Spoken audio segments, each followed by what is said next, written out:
What's up, everybody? Brad here with Pro Tabletop.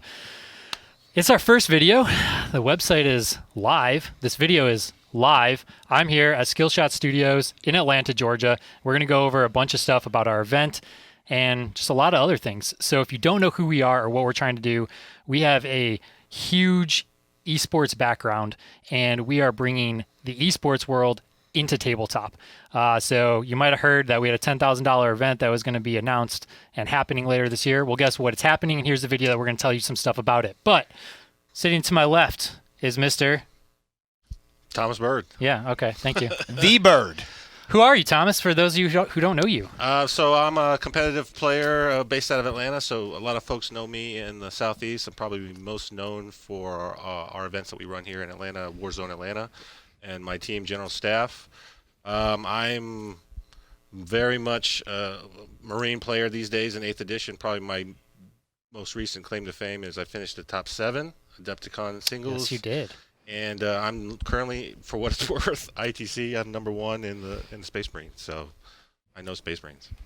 And then to your left, we have Mr. Big Daddy over here. Who are you, Mr. Big Daddy? I'm Damian Owen. It says Baby Daddy. It does say Baby Daddy. Sorry, I can't read, I guess. Yeah, that's fine. But I play 40k. I'm a much younger player than Thomas as far as my gaming career goes in this. But I also played a lot of video games growing up and stuff. I played 40k when I was a kid, and I mostly play AdMech now. I have a couple different armies, but I think I'm ranked. Colin from the general staff posted the other day, like 1,192 in ITC, and but I'm trying to be a top AdMech player this year, and I love the game a lot. I have a big passion for it, and yeah, that's me, man. Sweet. So the topic today is our first event, Pro Tabletop. Obviously, these guys are here joining me today because they have had a lot to do with getting things ready, and they're going to have a lot to do moving forward. You're going to be seeing a lot of them. Yes, I said a lot of times. So, where is it and when is it? Let's start off with the easy question to answer. Here in Atlanta, Georgia, at Access Replay downtown, December 6th through 8th. So, originally, we were going to do it the first weekend in November, but Warzone was the weekend after that. So we did shift it about a month away from that so that there was no conflicting at all with that event. I know that a lot of pro players and community members asked me to do that change and stuff like that, and I know that you guys might have a little bit to say on that as well. Do you guys think this is a good move, bad move? What do you guys think about the date switch? Yeah, there's a lot of events in November, and obviously, you know, we've built and raised up Warzone Atlanta, so we don't want to step on that, and we don't want to put a player in a position where they have to choose. I want to go to this event or I want to go to Warzone. Sure. So I mean, we want to make both events successful. We want to give everyone the opportunity to go as many events as they can. Knowing what travel is tough, knowing the way the schedules work out, there's so many tournaments to go to. How do you budget your time and your money, right? So I mean, And your wives. yeah, the family. Very true. So Very true. just looking at the calendar, I think December is a great month. I mean, there is Christmas, but you have a little bit of time in there. Yep. And it gives you a little break from Warzone if you're not a local to Atlanta. Definitely. We definitely want to appeal to, not just the Atlanta players, I guess you could say, right? We want everybody from around the country, world, anybody that wants to come to play in this. Like, this is going to be the biggest prize pool Warhammer event to date. Ever. Yep. Right? So we've got to make it accessible to as many people as possible. So that's kind of where it is and when it is. So Access Replay, it is like this industrial warehouse type of feel. It's on Krog Street, right across from Krog Street Market. Kind of like a Batman chemical plant kind of feel. Is that what we're going for? Very close, kind of. Okay, I'm not gonna say I nailed it, but it's like an airplane hangar look. Okay, like it's really cool. It's got like big doors that open from like the atrium to inside, and if you don't know what Access Replay is, it's like a LAN center for video games and stuff like that. But they have some staging, they have LED screen, and they have enough space, and they really want to bring the tabletop scene to their facility. And not only that, but like it's in the heart of Atlanta. There's hotels everywhere. Food and accessibility for that is like you walk 50 meters across the street, you're in Croc Street Market. I mean, that's like any type of food you can have, very good priced as well. And then not only this, but they're about to get their liquor license. They're about to have a bar inside as well. So all you people come in, you can drink while you play. I mean, we know 40K players like that. Oh, yeah. That's what Warzone's all about. I know. You got to keep it going. Clearly, you can't play because you wouldn't be able to stand. So Clearly. If you haven't played against me, you know all about that. Can we get a clip of that? Yeah, roll clip of him and Chris. Yeah, let's roll it. We don't want to see that video. There's a lot of drinking involved. So that's kind of where it is. Now let's open it up to how many people can come and play in it. So originally when we were going through like formats and things like that, we wanted to try to stick to like a bracket of 32, 64, 128, and so on and so forth, because we wanted this like kind of like even player that were undefeated kind of structure. But with doing that, we thought that we would just be limited not only at the start but in the future to how many players we can have if we can only do even bracket number of players. So what we did is we've got enough space to do 144 players, which is like 72 tables, and there's $10,000 on the line. Woo! $10,000. $10,000 is cash money. Plus, right at Christmas time? Oh, Ooh, man. there you go. Plus prizes. I mean, there's going to be other prizes There as well. is going to be other prizes. What are some of the other awards that we are trying to lock down some sponsors for to also do besides just the main prize pool?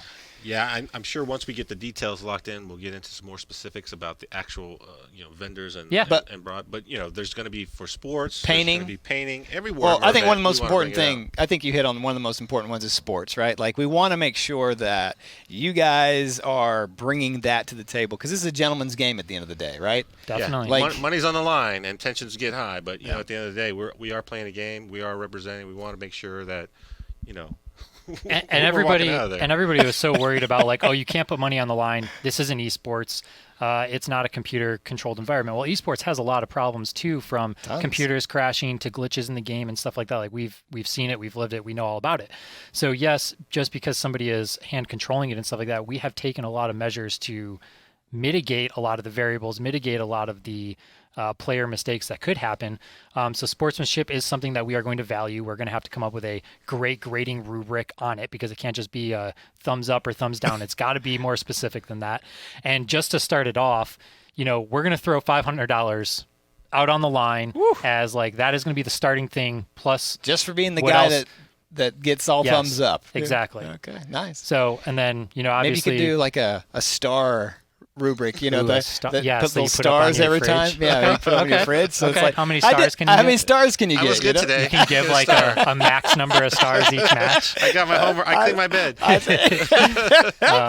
So we're hoping to bring even additional prize support and stuff like that based on sponsors. But what we didn't talk about is the breakdown of the 10K. So real quick, let's just break that down. Sure. So the ITC like championship, the winner gets what, $4,000? $4,000. That's what yeah. So first place of this event is going to be $5,000. Right.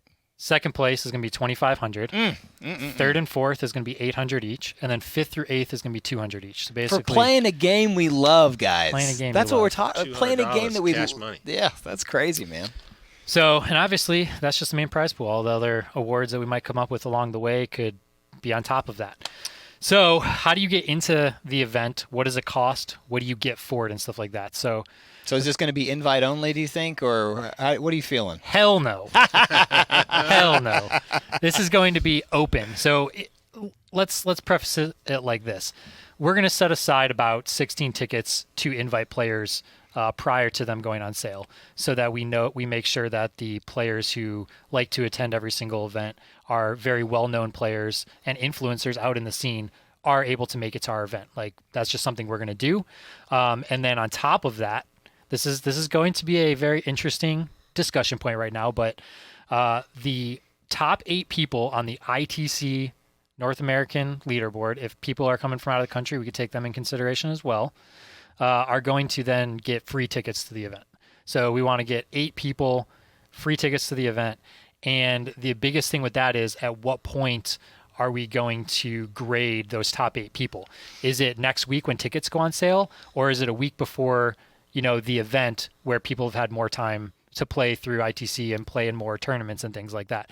So if you guys want to let us definitely know in comments below, tweet at us, hit us up on Facebook. Right. We follow a lot of the groups and stuff like that. Post your thoughts.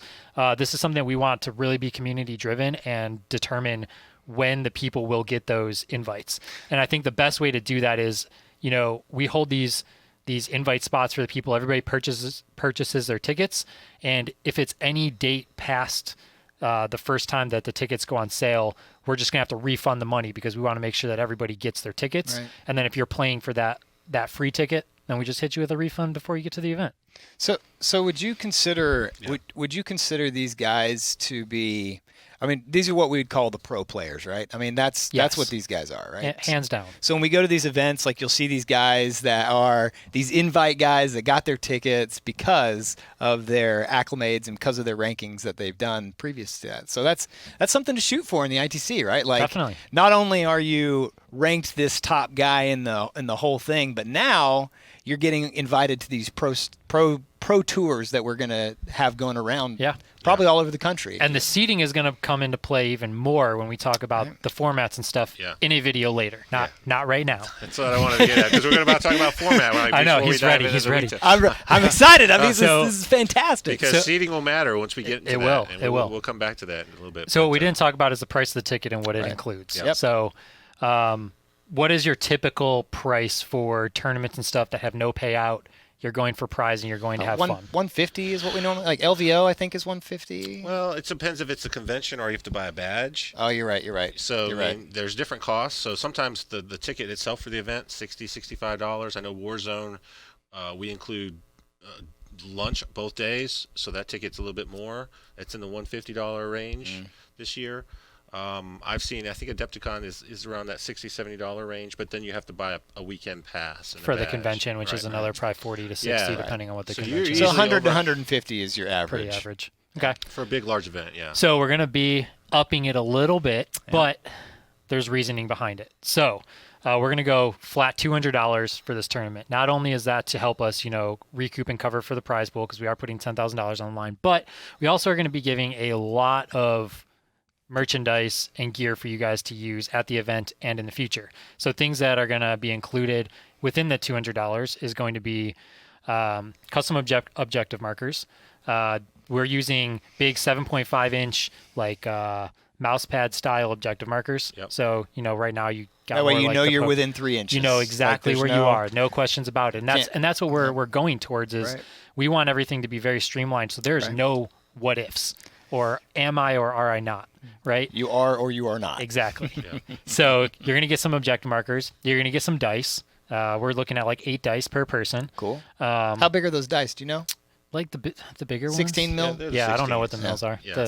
The good size ones. Good not the ones. little baby ones. What? But Not your stupid dragon dice no dragons. nonsense. I'm not a big God, fan of wait, 16s, but these are going to be Look anti-dragon how big your hands dice. are. Why is he worried about the size of the dice? What is this guy? He's got gorilla hands. I don't be knocking over my models, man. And then the other things that it will come with as well as a shirt. So we'll do a pro tabletop shirt. And then the biggest part of it is going to be a full battle mat.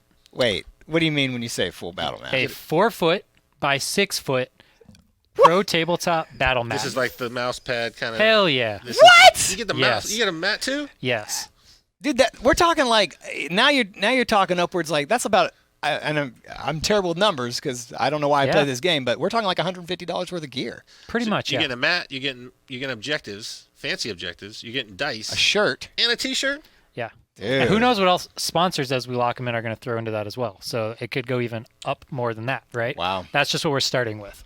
So yeah, we're trying to make it a very good value. We're trying to show the players that we appreciate them coming out, and we also want to start to put our brand in what we're using out there. So like the mats and the terrain and things like that, because you're going to want to get that stuff and play on it and practice with it. Yeah. Because if you are not practicing with our format, straight up, you're going to be at a disadvantage. Yeah, we'll get to more details about the Yes. format, but the mat itself, I've seen the mat. It's awesome. It really speeds up play, and that's part of the things that we talked about. Brad talked about variables that we're trying to limit. The mat is great, and it really helps you just go right to it. You can look right at it. You know what your opponent's doing. You know what you're doing. You don't have to measure deployment zones. You know what it kind of reminds me of? Tron. Kind of reminds me of like a Yes. Tron. Yes. Here's our dudes and her doing this battle for these crowds, and you just got like this set stage where they're going to be fighting. That's what ours reminds me of. So the format that we're doing is a little bit unique. Everybody's, typically used to like Swiss format. That's kind of what Warhammer has grown up to be. Yep. So we didn't want to just stick with Swiss format. We wanted to incorporate something completely different so that we're focusing on the best players that are undefeated, but also giving people that when you're not undefeated, you can still make it no matter how many losses you have. So we'll go super in detail later, or you could go look at, the format section on the website as well and kind of break it down, but we'll discuss it in another video. But essentially just think of a bracket, single limb bracket. And when you lose, you get put into different forms of losers things, and we'll go into detail. I don't want to spoil it all. But you have a chance. We want to take the top 3 undefeated people from the bracket, and then the top person with battle points out of everything else, and then they'll play in like a championship bracket, if you will. So, obviously that might seem like it's just tell us more. What we don't understand, but it is going to be the fairest way to give everybody a chance once you're basically in the loser side of the bracket to still literally place first place. Yeah. And it's going to be really, really cool. Yeah, we don't, this kind of event, especially with that kind of money on the line, you don't want to be, I had a bad luck of dice, or my opponent had a bad matchup and I lose my first game and I'm just out of it. Right? Listen, people that are blaming the bad dice, that's a victim mentality anyway. It is. I don't know anyone who does that. But, if that happens, you want to have a chance to come back, right? You don't want to just be like, I spent all this money, all this time, now I'm done, I'm just going to go home, right? We don't exactly. want that. You want to be there playing games, and you want to have a chance to come back from behind. I'm all about the come from behind victories. Yep. That's what it's all about. Yeah, and one thing that we kind of want to do with that too is like, so this will be a 3-day event. We should probably touch on that really quick. So it's Friday, Saturday, Sunday. 3 matches on Friday, 3 matches on Saturday, and then 2 matches on Sunday. But one of the matches on Sunday is finals only. Nobody will be playing during that. We want it to be a spectator sport and spectacle for people to watch it. So if you're coming out to play, we want everybody to stay and watch that. And especially because, there's prizing and everything that will get distributed afterwards. Right. So hopefully everybody's sticking around, supporting everybody. And, we can turn this in from just a player sport to a spectator sport. Right. Yeah, that's the big thing. And if you've seen ATC, and we'll get into that a little bit, Go ahead, talk about it right now. ATC, right? So we just had ATC. The spectacle was real. Brad and his team did a great job. They were there. We had Kenny and Rob doing some commentary.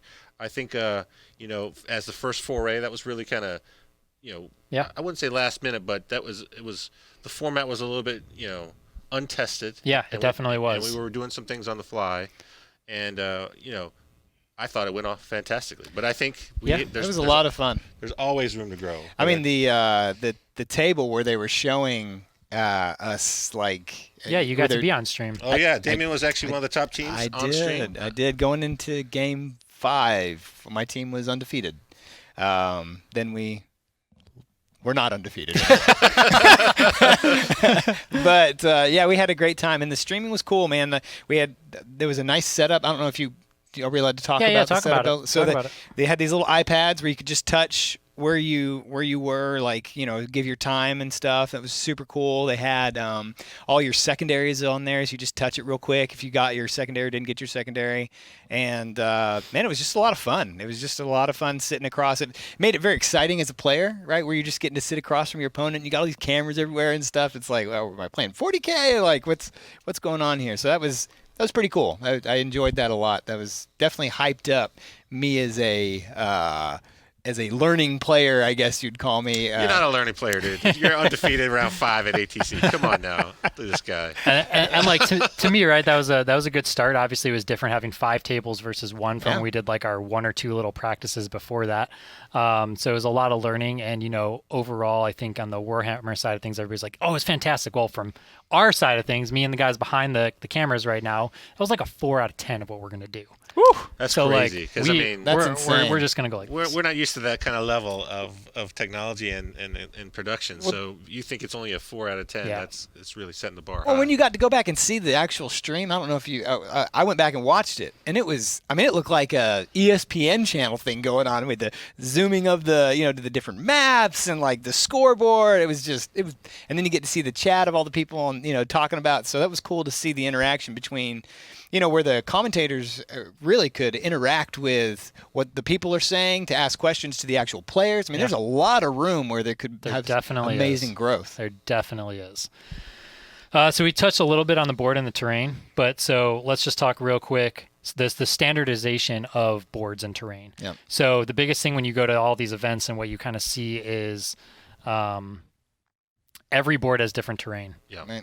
Every single thing is just everywhere. And Right. sometimes it just sucks. You're just like, oh, I lost because of the terrain, or I lost because of deployment, or I lost because of this reason. Yes, you're going to blame it on the first thing you can, right? Why not? It's never me. It's not. No. It's never me. I've never lost the game. The victim guy. I've never lost the game. It doesn't matter if you are good or bad. It is all Never my about fault. everything else that can happen.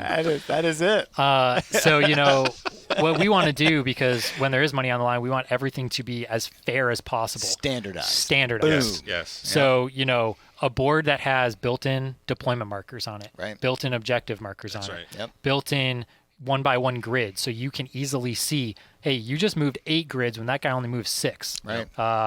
No. No. Yep.